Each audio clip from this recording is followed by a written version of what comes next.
Hello, जय हिंद साथियों। सभी साथी कैसे हैं? स्वागत है आपका अपने YouTube channel SR BSc classes पर। सबसे पहले आज रेलवे ने 1 से 2 बजे के बीच में अपना नोटिफिकेशन जारी किया है ग्रेजुएट लेवल के एग्जाम का, जिसमें उसने एग्जाम डेट जो दिया है 5 जून से 23 जून, मतलब 15 दिन में ये एग्जाम अपना कंडक्ट करवाएंगे। सभी लोग शॉक हो गए हैं। सबने सोचा था ये एग्जाम जून जुलाई के बाद जाएगा या एसएससी ने जो कैलेंडर जारी किया था उसके बाद होगा। सबकी स्ट्रेटजीज रखी की रखी रह गई, सबके अपने विचारधाराएं रखी की रखी रह गई। कोई 15 जून से करवा रहा था, कोई 20 जून से, कोई जुलाई से। लेकिन आज रेलवे ने सारी मिथ्या सब हटाकर उसने सीधे सीधे एग्जाम डेट जारी की है 5 जून और 23 जून, मतलब 5 जून से 23 जून, 15 दिन में ये अपना एग्जाम कंडक्ट करवा लेंगे। हमारे पास जो टोटल डेज होते हैं, अब आज का दिन तो चला गया, टोटल 20 डेज बचे हैं। 20 डेज के लिए बेस्ट स्ट्रेटजी क्या रहेगी, एक सही रणनीति क्या रहेगी कि जिससे आप लोग रेलवे के एग्जाम में ज्यादा से ज्यादा अंक पा सकें। क्योंकि आप देख रहे होंगे जितने भी जोन हैं, हर जोन एक डेंजर जोन बना बैठा हुआ है, चाहे वो गुवाहाटी जोन ले लीजिए, चाहे कोलकाता जोन, चाहे मुंबई जोन। तो यहां पर सही रणनीति क्या रहेगी, अंतिम 20 दिनों में जिन बच्चों की पहले से तैयारी है वो कौन कौन से पार्ट पे ज्यादा फोकस करें, जिन बच्चों की 50% तैयारी है तो वो किन पार्ट जो छूट गए हैं उन पर फोकस करें। तो ध्यान रखिएगा, एक एक चीज का डिटेल में आप लोगों को मैं यहां पर क्लियर करवाऊंगा। सबसे पहले आइए देख लेते हैं। देखिए यहां पर आपको ये तो पता ही होगा कि मैथ के 30 क्वेश्चन है, रीजनिंग का 30 क्वेश्चन है और जीएस का जो 40 क्वेश्चन है इंपॉर्टेंट रोल प्ले करने वाला है। आपको 90 मिनट मिलेंगे 100 क्वेश्चन के लिए। 20 दिन में कम से कम आपको 40 to 45 मार्क देने हैं, ठीक है। दूसरी बात, आपका 20 दिन की जो सही रणनीति क्या रहेगी, यहां पर जीएस के लिए आपको बताते हैं। जीएस में देखिएगा, हिस्ट्री मैंने 3 पार्ट में डिवाइड किया है। इसे आप अपने टाइम टेबल में, अगर आप डेली 3 से 4 घंटा जीएस पढ़ सकते हो तो अपने टाइम टेबल में ये इंक्लूड कर सकते हो कि एक पार्ट आप हिस्ट्री का बना लीजिए। ये हिस्ट्री का मैं कह रहा हूं, एक ये हिस्ट्री, ज्योग्राफी, पॉलिटी, इकोनॉमिक्स, ये करंट अफेयर्स और स्टैटिक जीके, ये काफी इंपॉर्टेंट रोल प्ले करने वाला है। 40 क्वेश्चंस में से आप ये मान के चलिए 10 से 12 क्वेश्चन ये लोग रखेंगे, मतलब 10 से 12 नंबर ये आपको देके जाएंगे, ये याद रखिएगा आप लोग, ठीक है। तो current affairs, static GK, current affairs में क्या पढ़ना है अभी सारा आगे वीडियो में डिस्कस करेंगे। अगर वीडियो अच्छा लगे, इंफॉर्मेटिव लगे और आपको लगे कि हां इससे हमारा काम चलेगा तो वीडियो को जरूर शेयर कीजिएगा, अपने पॉजिटिव कमेंट और लाइक जरूर बरसाइएगा और चैनल को सब्सक्राइब करके जरूर जाना है। और देखिए साइंस पोर्शन भी यहां पर बांट रखा है, बायोलॉजी, फिजिक्स, केमिस्ट्री। इनमें पूरी बायोलॉजी, पूरी फिजिक्स, पूरी केमिस्ट्री नहीं पढ़नी है। कुछ हॉट टॉपिक जो रहते हैं, जहां से रेलवे ने अभी एलपी का एग्जाम हुआ, जेई का एग्जाम हुआ, जहां से उसने पूछा है पूरा एनालिसिस करके, लास्ट 5 ईयर्स में जो भी उसने क्वेश्चन पूछे हैं वहां से ये पूरा एनालिसिस करके आपको डाटा बता रहे हैं। और इसमें कंप्यूटर भी ऐड है और एनवायरनमेंट भी ऐड है, ठीक है। अगर हम बात करें हिस्ट्री की, तो हिस्ट्री में जो सबसे ज्यादा टॉपिक रहता है सिंधु घाटी सभ्यता। बहुत से लोग इसको बच्चे को छोड़ देते हैं, सिंधु घाटी सभ्यता। अब देखिए जो बच्चा पहले से पढ़ चुका है वो तो अच्छा सा रिवीजन करे। अब जो बच्चा, ऐसा ना हो कि सिंधु घाटी सभ्यता 20 दिन सिंधु घाटी सभ्यता ही पढ़ते रहे। तो अगर आपको कोई भी सोर्सेज नहीं है आपका, तो ज्यादा ऑनलाइन से ज्यादा आप इसमें ऑफलाइन पे फोकस होइएगा। आप यहां पर एक बुक ले सकते हो, ल्यूसेंट की बुक, ठीक है, काफी बढ़िया बुक है। ये मेरे कई काम आई है, मैंने खुद पर्सनली मैंने जो एग्जाम दिए हैं, निकाले हैं जो एग्जाम, उसमें मुझे ल्यूसेंट ने बहुत ज्यादा फायदा किया। तो मैं ल्यूसेंट को यहाँ पे कहूंगा कि आप ल्यूसेंट से सिंधु घाटी सभ्यता, वैदिक काल, जितने भी धर्म है आपके, जैन धर्म, बौद्ध धर्म, मुस्लिम धर्म, पारसी धर्म, यहां से क्वेश्चन बन सकते हैं। जितने आपके वंश हैं वहां से क्वेश्चन पढ़ लीजिएगा, जैसे कि जो मोस्ट इंपॉर्टेंट रहते हैं चोल और चालुक्य वंश, इस तरीके से अशोक की डायनेस्टी पढ़ लीजिएगा, ठीक है, आगे का पढ़ लीजिएगा। ज्यादा नहीं गहराई में जाना है, ऊपर ऊपर सतही का पढ़िएगा। और ल्यूसेंट की अगर आपके पास बुक होगी, जो पिंक कलर का जो भाग होता है उसको जरूर पढ़ लीजिएगा, वो बहुत इंपॉर्टेंट फैक्ट है और वहां से क्वेश्चन जरूर फंसते हैं, ठीक है। यहां पर ध्यान रखिएगा, प्राचीन भारत के प्रसिद्ध इमारत मंदिर, इनफैक्ट प्राचीन भारत नहीं, ये मुगल काल, मध्यकालीन भारत के भी जितने भी प्रसिद्ध इमारतें हैं वो जरूर पढ़ के जाइएगा। कहां पर बनी है, कौन से डिस्ट्रिक्ट में स्थित है, ठीक है, किसके द्वारा बनवाई गई थी, कौन सा मंदिर कहां स्थित है, किसके द्वारा बनवाई गई थी, और मुगल काल और सल्तनत काल में कौन सी मस्जिद, ठीक है। तो ये याद रखिएगा, ये थोड़ा सा इंपॉर्टेंट है। मेरे पेपर में, मेरा जो रेलवे एनटीपीसी का मेंस का एग्जाम हुआ था, वहां से 2 क्वेश्चन मुझे यहां से मिले थे, ठीक है। आप लोग ध्यान रखिएगा, ये चीजें आपके लिए बहुत ज्यादा इंपॉर्टेंट है। कुछ हॉट टॉपिक है उनको आप पहले कवर करिएगा, टाइम बचे तो देख लीजिएगा, ये टॉपिक पहले कवर करिएगा, फिर इसमें आप सल्तनत काल, वन लाइनर, मुगल काल देख सकते हैं, ठीक है। जब भी मॉडर्न हिस्ट्री की बात आती है, मॉडर्न हिस्ट्री से सबसे ज्यादा क्वेश्चन पूछा जाता है। आप देखना कि या तो प्राचीन भारत से, सिंधु घाटी सभ्यता से, या वैदिक काल से पूछ के वो ज्यादा मॉडर्न हिस्ट्री से क्वेश्चन पूछता है। तो इसमें गवर्नर जनरल आप लोग देख लीजिएगा, 1857 की क्रांति, कांग्रेस अधिवेशन को मत छोड़िएगा, जितने कांग्रेस अधिवेशन हुए कहां हुए, इनके अध्यक्ष जो इंपॉर्टेंट वाले हैं वो जरूर याद रखिएगा, जरूर याद रखिएगा, ठीक है।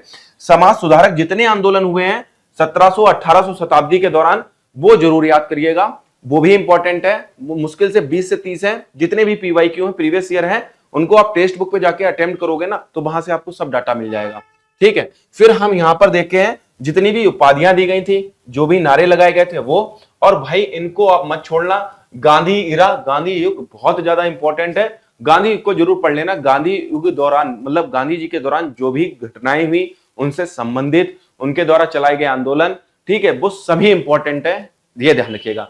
ये आपके हॉट टॉपिक है, मैं किनारे हट जा रहा हूं, आप स्क्रीनशॉट ले सकते हो, अपनी नोटबुक पे उतार सकते हो, ठीक है। अगला चलते हैं। अगला आप संविधान, संविधान में ज्यादा मत घुसिएगा। संविधान रेलवे ने बहुत सिलेक्टेड कोर्स रखा हुआ, अगर आप देखोगे बहुत ज्यादा सिलेक्टेड कोर्स रखा हुआ है संविधान में। आप यहां पर देख लेना, संविधान सभा मतलब जो संविधान का इतिहास है वो देख लीजिएगा, और संविधान के स्रोत देख लीजिएगा, ठीक है। संविधान की अनुसूची भी उठा लीजिएगा, और जितने भी इंपॉर्टेंट संशोधन है वो जरूर कर देख लीजिएगा, ठीक है। रिसेंटली वाले और बीच बीच में जो इंपॉर्टेंट है, जैसे 1992 का, ठीक, 2003, ठीक है, और पहला संविधान संशोधन जैसे कि आर्टिकल 14 और आर्टिकल 16 में जो संशोधन है उनको जरूर देख लीजिएगा, ठीक है। मौलिक अधिकार अनुच्छेद 12 से 35 और राज्य के नीति निर्देशक तत्व, राष्ट्रपति, राष्ट्रपति से जितने भी मतलब प्रेसिडेंट से जितने भी संबंधित आपके अनुच्छेद हैं उनको जरूर याद रखिएगा, जरूर याद रखिएगा। सीएजी से याद रखिएगा, और इंपॉर्टेंट आर्टिकल किससे related, supreme court, high court, Lok Sabha, Rajya Sabha, governor general, Panchayati Raj व्यवस्था, इसको मत छोड़िएगा। पंचायती राज व्यवस्था से भी क्वेश्चन बहुत अच्छे अच्छे पूछे गए। संशोधन ध्यान रखिएगा, और संविधान के स्रोत ये याद रखिएगा। और जितने भी आप ध्यान रखिएगा, इनकी भी समिति बनी थी, समितियां बनी थी संविधान सभा के दौरान, वो जरूर याद रखिएगा किस समिति से किसका रिलेशन है, ठीक है। जैसे ड्राफ्ट कमेटी वगैरह ये जो बनी थी इनका देख लीजिएगा आप लोग, इसका भी स्क्रीनशॉट ले लीजिएगा। ज्यादा टॉपिक नहीं पढ़ने हैं, मार ऐसा मत कर देना कि अरे पेपर आ गया है तो पूरा यही पढ़ते रहो, नहीं, इंपॉर्टेंट टॉपिक पढ़ो, क्योंकि मैथ रीजनिंग भी बहुत ज्यादा इंपॉर्टेंट है। डेली 2 मॉक मैथ के लगाने और डेली 2 मॉक रीजनिंग के लगाने हैं। अगर उधर आपने 60 में से 55 प्लस नंबर अटेम्प्ट कर लिए तो आपकी कहानी कहीं ना कहीं अच्छी होने वाली है, ठीक है।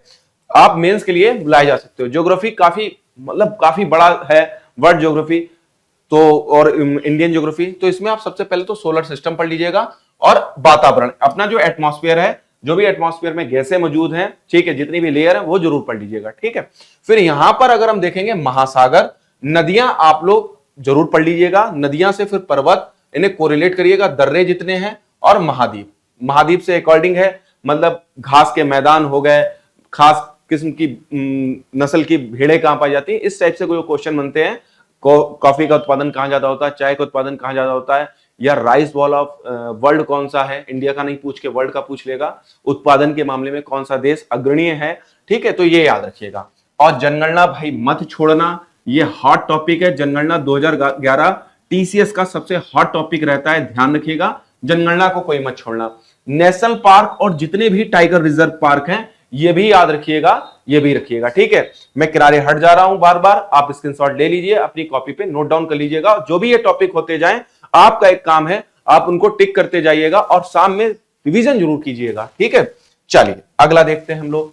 अब हम लोग देखते हैं अर्थव्यवस्था। अगर आप लोग, बहुत से बच्चे इसको अर्थव्यवस्था को छोड़ देते हैं, लेकिन अगर देखा जाए अर्थव्यवस्था से पिछले 5 से 6 सालों में रेलवे ने सबसे ज्यादा क्वेश्चन पूछे हैं। अगर हम कंपैरिजन करें संविधान की, या हम कंपैरिजन करें हिस्ट्री से, सबसे ज्यादा क्वेश्चन संविधान से पूछे गए। बैंकिंग प्रणाली आपको अच्छे से आनी चाहिए। बैंकिंग जैसे कि आपको आरबीआई के बारे में, जितनी भी आरबीआई से रेपो रेट होती है, रिवर्स रेपो रेट होती है, ट्रिपल आर, ये फुल फॉर्म में एसएलआर, ठीक है, सीआरआर, ये इस तरीके से कैश रिजर्व रेशियो, इस तरीके से ये सब आपको पता होनी चाहिए। वर्तमान काल में कौन सी चल रही है, मॉनेटरी पॉलिसी, और आप लोग ध्यान रखिएगा जितने भी आईएमएफ और वर्ल्ड बैंक है इनसे भी ध्यान रखिएगा, यहां से भी पढ़ लीजिएगा, ठीक है। मुद्रा के बारे में आपको अच्छे से पता होना चाहिए। पंचवर्षीय योजना और नीति आयोग, ठीक है, इनको भाई मत छोड़ना, ये भी आपके बहुत ज्यादा इंपॉर्टेंट है। प्रमुख समितियां, जो समितियां हैं जो बैंकिंग सिस्टम में सामाजिक सुधार किया, आर्थिक सुधार किया, तो आप लोग ये भी याद रखिएगा, प्रमुख समितियां भी। नेशनल इनकम, ठीक है, राष्ट्रीय इनकम, राष्ट्रीय आय और मुद्रा, इनको भी पढ़ लीजिएगा। ज्यादा डिटेल में घुसने की कोशिश मत कीजिएगा, क्योंकि लास्ट के 20 डेज में अगर आप कुछ भी नया पढ़ोगे और कठिन चीज नहीं पढ़ोगे तो वो आपको याद नहीं रहेगी। इससे बढ़िया वो टाइम इन्वेस्टमेंट आप दूसरी जगह कर दीजिएगा, ये सभी लोग याद रखिएगा। हाँ, अगर आप लोग अगर सही से जो मतलब मैंने बताया ना लुसेंट बुक में जो पिंक पोर्शन होता है उसको आप अगर अच्छे से पढ़ लेते हो तो आपका काम चल जाएगा, ये मेरी गारंटी है। ठीक है, लेकिन हाँ ये कहिए कि बहुत ज्यादा क्वेश्चन नहीं, क्योंकि एक बच्चा वो पूरी बुक पढ़े बैठा हुआ है और आप सिर्फ पिंक पार्ट पढ़ रहे हो। एटलीस्ट आप इतना तो कर सकते हो, वो इंपॉर्टेंट फैक्ट है, उन्हें याद कर लीजिएगा। ठीक है, काम चल जाएगा आपका, आप अच्छे नंबर ला सकते हो। चलिए आगे देखिए, आगे करंट अफेयर्स, ये सबसे ज्यादा रहता है हार्ड टॉपिक। 5 से 7 क्वेश्चन यहां पर मिलेगा। और अगर अभी तक आपने करंट अफेयर्स के लिए कोई बुक नहीं ली तो मैं सजेस्ट करूंगा आप स्पीडी की बुक ले लो। मैं यहां पे लिख भी दे रहा हूं, आप यहां पर स्पीडी की बुक ले लो, करंट अफेयर्स की। स्पीडी पूरी ना पढ़ पाओ तो लास्ट में इसमें 850 यानी 950 क्वेश्चन दिया होता है, मुझे एग्जैक्ट याद नहीं है, 850 से 950 क्वेश्चन दिया होता है। कम से कम एटलीस्ट वो तो जरूर पढ़ लेना। और जो मैं यहां पे बता रहा हूं वो देख लेना, जितनी भी सरकारी योजना हुई है 2024 और 23 में, अगर हो सके तो 2014 के बाद से जितनी हुई है उनपे एक सरसरी नजर मान लेना, बस खाली क्या मान लेना, एक नजर मान लेना। बाकी ये याद कर लेना 2024 से 2023 के बीच में जितनी भी इंपॉर्टेंट सरकारी योजना है, सरकारी योजना चाहे वो केंद्र की हो और कुछ राज्यों में कुछ स्पेशल राज्यों की, जैसे केरला की याद करना, यूपी की याद कर लेना, राजस्थान की और एमपी की और बिहार की। फिर यहां पर जितने भी अवार्ड्स हुए हैं 2024 के, जितने भी सूचकांक, इंडेक्स मतलब सूचकांक, ठीक है। फिर आपकी मिलिट्री एक्सरसाइज जितनी भी देशों के साथ हुई, जहां जहां हुई है 2024 में, मेरे भाई याद कर लेना, बहुत काम आने वाले हैं। पर्सन जो न्यूज में रहे, जिसमें से मोदी जी ने जिन जिन देशों की यात्रा की है उनकी आपको राष्ट्रपति और उनकी मुद्रा, उनकी राजधानी तो एटलीस्ट याद होनी चाहिए। ठीक है, और जितने भी यूएसए के अभी जो यूएसए के जो आपका भी चुनाव हुए थे, इलेक्शन हुए थे, उसमें डोनाल्ड ट्रंप चुने गए, तो ये भी आप लोग याद रखिएगा। ठीक है, फिर यहां पर जितनी भी बुक्स रही हैं 2024 की और इंपॉर्टेंट जो डेथ हुई है, इंपॉर्टेंट पर्सन की जो डेथ हुई, जो चाहे खेल से रिलेटेड हो, चाहे फिल्म से, साहित्य से रिलेटेड हो, किसी से भी रिलेटेड हो, जो इंपॉर्टेंट पर्सन उनकी डेथ। और ध्यान रखिएगा जितनी भी नई नियुक्तियां हुई हैं एटलीस्ट इतना तो आप लोग पढ़ लीजिएगा। जितने भी नए जो एक रेगुलर पढ़ते हुए आ रहे हैं तो उनके लिए तो ये रिवीजन हो जाएगा, इन पे ज्यादा फोकस कर लेना। जिनका 50% सिलेबस कंप्लीट हुआ है वो एक बार क्या करना, आप लोग बस इन टॉपिक्स को एक बार जरूर पढ़ लेना। ठीक है, चलिए आगे चलते हैं। यहां पर फिर हम लोग देखते हैं क्लासिकल डांस मतलब स्टैटिक जीके। ये भी भाई 5 से 7 क्वेश्चन यहां पर आपको देगा। ये यहां पर क्लासिकल डांस है, फोक डांस है, जरूर याद कर लेना भाई। यहां से 1-2 क्वेश्चन पूछते हैं, घराने से क्वेश्चन पूछा जाएगा। त्योहार, उत्सव और मेला, ये भी तीनों इंपॉर्टेंट हैं। आपके वाद्य यंत्र इंपॉर्टेंट है और दिवस व उनकी थीम, यहीं से लमसम आपके 2 से 3 क्वेश्चन इन्हीं टॉपिक से फंस जाएंगे। देखना आप जब आप पहले शिफ्ट का पहला पेपर होगा, इन्हीं टॉपिक से लमसम 2 से 3 क्वेश्चन फंस जाएगा। पुरस्कार देखिए, मैंने अभी आपको बताए थे इससे पहले, ये पुरस्कार क्या है उनकी डिटेल में आपको पता होना चाहिए। जैसे नोबेल पुरस्कार कब शुरुआत हुई, किसके नाम पर है, कौन सी संस्था देती है। जैसे भारत रत्न पुरस्कार है, पहली बार किसको मिला, ठीक है, यहां पर कौन सा पत्र दिया जाता है, कितनी राशि मिलती है, ठीक है, मरणोपरांत किसको दिया गया, सबसे पहली महिला को किसको मिला, पहली विदेशी महिला को किसको मिला। तो इस तरीके से आप लोग याद रखिएगा, इस तरीके से थोड़ा डिटेल में पता होना चाहिए। जैसे ओलंपिक कब शुरुआत हुई, भारत ने कब हिस्सा लिया, ठीक है, भारत को कब गोल्ड मेडल मिला, ये याद रखिएगा सब लोग। जितने भी प्रमुख स्थल हैं, ठीक है, मैंने आपको पहले हिस्ट्री में बताया था, जितने भी जीआई टैग हैं और प्रमुख व्यक्ति मतलब चांद पर पहुंचने वाला पहला व्यक्ति, जो पहले व्यक्ति होते हैं, पहली राज्यपाल बनना, पहली मुख्यमंत्री बनना, इस तरीके से आप लोग देख लीजिएगा। ये सब रिविजन में पीछे दिया हो ये प्रमुख व्यक्ति वाला, तो वहां से आप लोग देख लीजिएगा। ठीक है, स्क्रीनशॉट ले लीजिएगा और नोट करते हुए चलिएगा भाई। चलिए आगे चलते हैं। अगर हम बात करें साइंस के पोर्शन की, तो यहां पर ज्यादा क्वेश्चन नहीं मिलता देखने को, किसी शिफ्ट में ज्यादा मिला था। मेरी शिफ्ट में कम से कम 4 क्वेश्चन मुझे देखने को मिला था, तो मतलब फिजिक्स से नहीं, साइंस से, ठीक, जिसमें फिजिक्स से 1 क्वेश्चन था, केमिस्ट्री से 1 क्वेश्चन था, बायोलॉजी से 2 क्वेश्चन थे। तो मैंने जो फिजिक्स पे हॉट टॉपिक रहते हैं मैंने देखा है, यहां पर यूनिट्स, पहला चैप्टर गति और बल, ये दोनों पढ़ लीजिएगा और इसमें इंक्लूड कर दीजिएगा कार्य भी। ठीक है, इनकी यूनिट्स जरूर याद कर लीजिएगा। यूनिट्स कभी कभी पूछ लिए जाते हैं और मात्रक पूछ लिए जाते हैं, यूनिट्स के साथ साथ मात्रक। ठीक है, एसआई वाले आपने पढ़ा होगा चैप्टर पहला, एसआई टैग जो होते हैं, एसआई मात्रक होते हैं, वो जरूर पढ़ लीजिएगा, इंपॉर्टेंट रहता है। मैं आपके लिए लिख भी दे रहा हूं एसआई मात्रक। फिर लाइट से क्वेश्चन पढ़ लीजिएगा, साउंड से, और आई से जो लेंस वाले होता है पार्ट, इसको, ये बहुत इंपॉर्टेंट है, इसको भी भाई फिजिक्स में याद रखिएगा आप लोग। ठीक है, जितनी भी फिजिक्स से इंपॉर्टेंट रिलेटेड खोजे हुई हैं वो, और इलेक्ट्रिसिटी, अगर आपको आखिरी में समय मिले इलेक्ट्रिसिटी पढ़ लीजिएगा। लेकिन इलेक्ट्रिसिटी से अगर आप ज्यादा ना पढ़ पाओ तो इसके ध्यान रखिएगा, इसके आप लोग क्या पढ़ लीजिएगा, यूनिट्स जरूर पढ़ लीजिएगा, इनकी यूनिट्स पूछ देता है, याद रखिएगा। ठीक है, मैं क्या कह रहा हूं, अगर डीप में ना जा पाओ तो एटलीस्ट इनकी यूनिट्स पढ़ लेना इलेक्ट्रिसिटी की, आपका काम चल जाएगा। ठीक है, उम्मीद कर रहे हैं आपको वीडियो पसंद आ रहा होगा और आप ये स्ट्रेटजी पूरी रणनीति को फॉलो कीजिएगा, 110% आपको अच्छा रिजल्ट मिलेगा मिलेगा मिलेगा। ठीक है, आप रेलवे का मेंस अगर आपने ईमानदारी दिखाई तो रेलवे का मेंस देने को मिलेगा। चलिए आगे देखिए, यहां पर बायोलॉजी में मैंने डिसीज, तो डिसीज से ध्यान रखिएगा, एनिमल किंगडम और प्लांट किंगडम। जैसे कि आप सुनते होंगे कि गन्ने का लाल रंग कौन सा रोग कहलाता है, या जो आलू झुलस जाता है वो कौन सा रोग होता है, सरसों में कौन सा रोग लगता है, तो ध्यान रखना ये थोड़ा ट्रेंडिंग में रहा है। मैंने डिसीज में देखा, पहले तो एनिमल किंगडम से पूछा जाता था खसरा रोग कैसा है, ठीक है, लेकिन अब हुआ क्या है, प्लांट किंगडम से भाई पूछा जाने लगा है, तो आप लोग याद रखिएगा। पोषण से कम अगर आप पीवाईक्यू उठा के देखोगे तो 400 से 500 क्वेश्चन मतलब पिछले 5 सालों में पोषण से ही पूछा गया।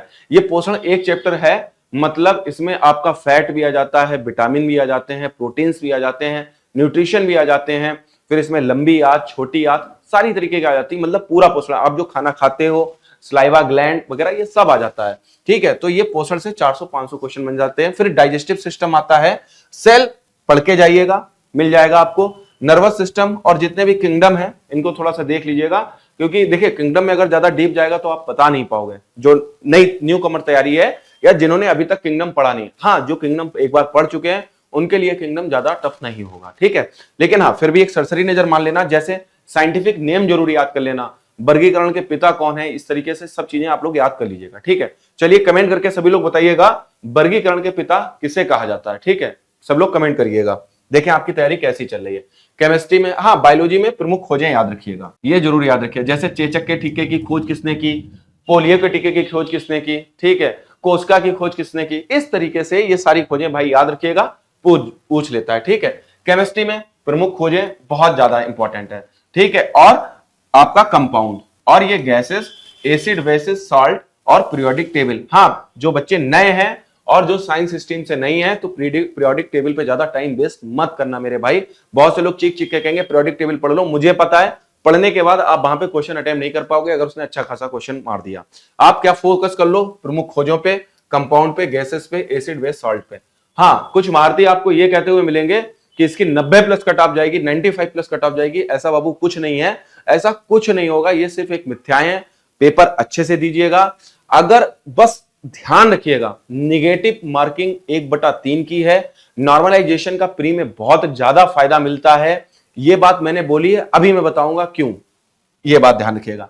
फिर अगर आप मैथ का थोड़ा सा बता दें, मैथ में 20 दिन की स्ट्रेटजी वैसे तो कोई मायने नहीं रखती है, लेकिन हाँ 20 दिन में आप क्या कर सकते हो, ये एडवांस मैथ और सांख्यिकी, मैं इस पोर्शन पे थोड़ा सा फोकस आप लोगों को करवाता हूं, इसको जरा देखिएगा, ये वाले पोर्शन को, ये आपका थोड़ा रट्टाफिकेशन है, डेली सांख्यिकी एक एक चैप्टर का जितने भी उनके फॉर्मूले होते हैं उनका रिवीजन कीजिएगा। देखिए यहां से 2 से 3 क्वेश्चन बनेगा आपका, सांख्यिकी और प्रायिकता से 2 से 3 क्वेश्चन बनता है, और अगर ट्रिग्नोमेट्री हाइट एंड डिस्टेंस से रख दें तो 2 क्वेश्चन तो यहां से भी बनते हैं, अलजेब्रा से भी 2 बनते हैं, और नंबर सिस्टम से 4 से 5 क्वेश्चन बनते ही बनता है।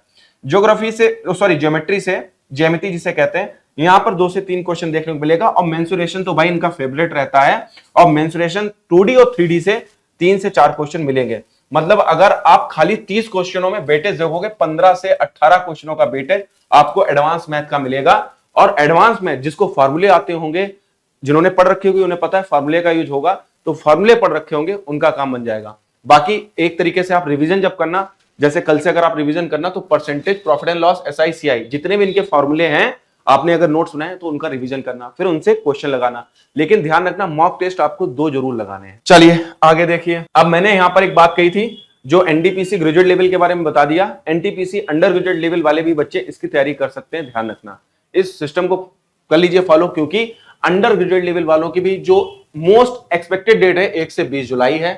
ठीक है, MI कैटेगरी, मिनिस्ट्रियल आइसोलेटेड जो कैटेगरी है उनका 22 जुलाई को एग्जाम होने की संभावना, मैं देखो यहां पर लिख दे रहा हूं, वैसे जब भी मैं कहता हूं ना संभावना है, वो 99% बात सत्य हो जाती है। मैं कल ही एक वीडियो रिकॉर्ड कर रहा था, उसमें मैंने 5 से 10 जून के बीच में डेट बताई थी, लेकिन उसमें बीच में क्या हुआ, वीडियो इंटरप्ट हो गया तो मैं बता नहीं पाया। कल ही मैं वीडियो रिकॉर्ड कर रहा था जिसमें मैंने 5 से 10 जून बोला था, ठीक है।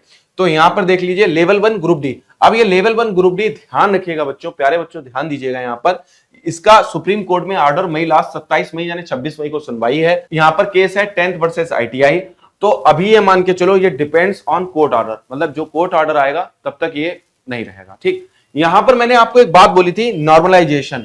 मेरे को अभी भी याद है, जो मैंने 2019 NTPC का एग्जाम मैंने जब दिया था तो मेरे रॉ मार्क्स जो थे वो 73 थे। ये मेरे खुद के थे रॉ मार्क्स, ठीक है। मैं 2 बार रेलवे का मेंस दे चुका हूं और दोनों बार मैं मेडिकल में बाहर हुआ। कुछ मेडिकल कंडीशंस है मेरी, उनमें मैं बाहर हुआ हूं, ठीक है। अभी हाल ही फिलहाल में लेवल 5 से भी मेडिकल उसमें बाहर हुआ था, ठीक है। रॉ मार्क्स मेरे 73 थे, ये प्री की बात कर रहा हूं मैं, ठीक है। और मेरे 73 में आप देखना मेरे 72 क्वेश्चन सही थे। नॉर्मलाइजेशन का इतना बढ़िया फायदा मिला और मेरे ये 86 पॉइंट समथिंग 4 डिजिट में नंबर लिखे हुए थे, वो मुझे याद नहीं, लेकिन 86 पॉइंट समथिंग थे। मुझे सारे लेवल क्लियर थे, क्योंकि लेवल 4 और लेवल 6 के लिए मैं एलिजिबल नहीं था क्योंकि चश्मा लगा हुआ है। फिर मैं देखा थोड़े दिनों बाद जब मेरा मेडिकल हुआ तो मुझे पता लगा मैं लेवल 5 के लिए भी एलिजिबल नहीं हूं, ठीक है। मैं मेडिकल आउट हूं, ठीक। तो लेकिन जब मैंने मेंस दिया, अब ध्यान रखना मेंस में नॉर्मलाइजेशन नहीं होता है। मेंस में ये लोग एक ही शिफ्ट में पेपर कराते हैं, याद रखिएगा। मेंस में मेरे लेवल 5 में जो थे मेरे नंबर वो 94 अप्रॉक्स थे, हाँ 94 ही अप्रॉक्स थे, 94 या 93 थे अप्रॉक्स में थे। ये लेवल 5 की मैं बात कर रहा हूं, ठीक है। कुछ मैंने स्ट्रेटजी जो मैं खुद फॉलो किया हुआ हूं वो मैंने आपके साथ शेयर की। उम्मीद करा है वीडियो आपको बहुत पसंद आया होगा। तो वीडियो पे थोड़ा सा प्यार बरसाइएगा, लाइक करिएगा। मैंने एक क्वेश्चन पूछा है, कमेंट करके वो जरूर बताइएगा। और जितने भी एजुकेशनल ग्रुप हैं, जितने भी आपके दोस्त हैं जो graduate level, under graduate level और रेलवे ग्रुप डी की तैयारी कर रहे हैं, उनको ये वीडियो जरूर शेयर कीजिएगा, जरूर शेयर कीजिएगा। चलिए मिलते हैं आपको नेक्स्ट वीडियो में। धन्यवाद और लगे रहिए, पढ़ते रहिए, बढ़ते रहिए।